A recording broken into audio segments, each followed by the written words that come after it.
Ready to transform your static charts into interactive storytelling tools with dynamic pop-up insights? Let's dive right into adding pop-ups to your charts in Looker Studio to unlock a richer understanding of your data. First, open your Looker Studio report and select the chart you want to enhance with pop-ups. Click on the chart to activate its Properties panel on the right.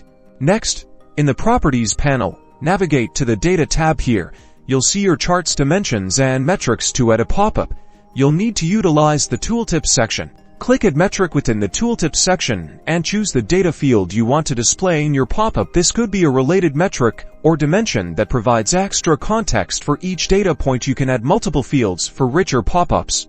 Now, let's style those pop-ups. Switch to the Style tab in the Properties panel. Scroll down to the Tooltip section. Here, you'll find options to customize the appearance of your pop-ups, like font size and color. Hover over your chart's data points, and voila!